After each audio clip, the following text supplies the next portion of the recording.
dans la Sarthe, on le repère, hein, et l'Académie du Maine, bien entendu, ne manque pas de le remercier en lui remettant en 64 le prix du Conseil général, si je ne dis pas de bêtises, hein, si c'est de mémoire.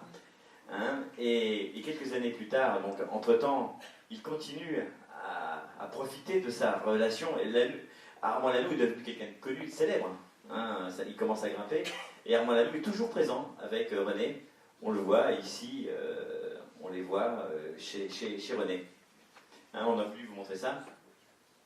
Et puis, en 71, on fait un petit saut dans le temps. René est élu, bien entendu, à l'unanimité. Et ce que je vous propose, c'est qu'on écoute un extrait de ce discours qui est quasiment intégral, je crois, dans le fin du cahier. Il est intégral. Hein.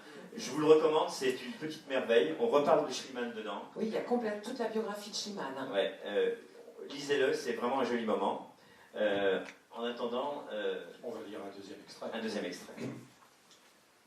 Je crois qu'on ne crée pas pour se distraire, ni pour survivre, mais pour vivre, pour répondre à cette exigence d'être. Être écrit en majuscule. Cette exigence du petit craintif, tourmenté, qui demeure en chacun de nous. Un auteur de la jeune génération qui fait, dans le suspense, la violence, le sexe, Sébastien Japrisot, déclare à travers un personnage: c'est facile de tuer, c'est facile de mourir, tout est facile. Sauf peut-être de consoler une minute celui qui est resté enfermé en nous, qui n'a pas grandi, qui ne grandira jamais, qui n'arrête pas d'appeler au secours.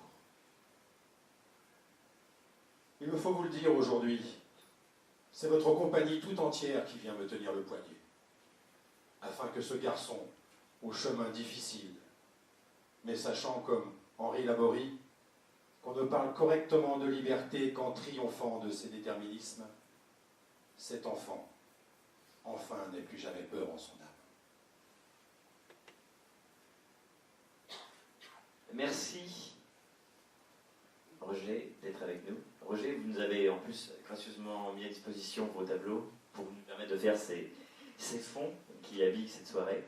Je voulais vous soumettre, Roger, cette image et cet article de presse qui est paru, qui, je crois, caractérise totalement ce qu'était Roger, ses questionnements. Il vous a parlé de création.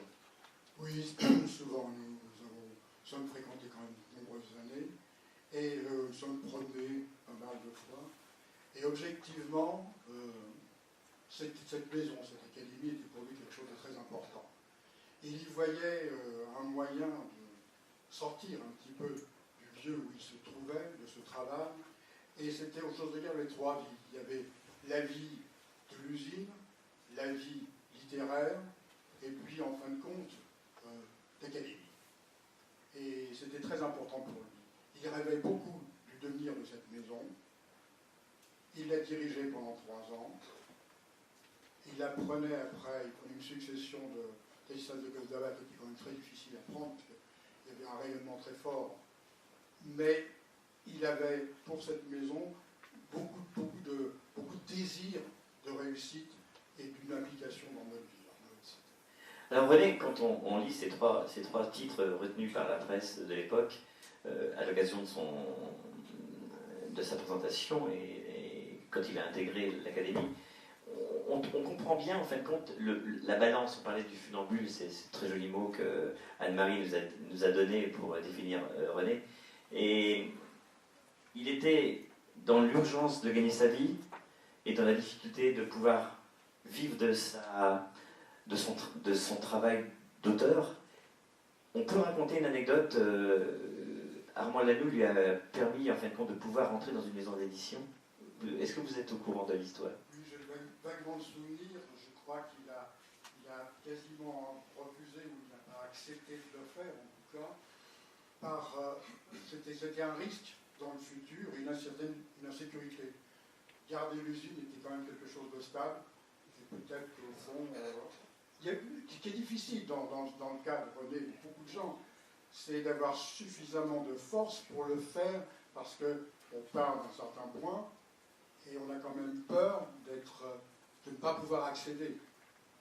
Et que le fait d'être retenu comme ça, par la nécessité d'exister, de survivre, fait que des prudences s'établissent, et peut-être le grand risque n'est pas pris.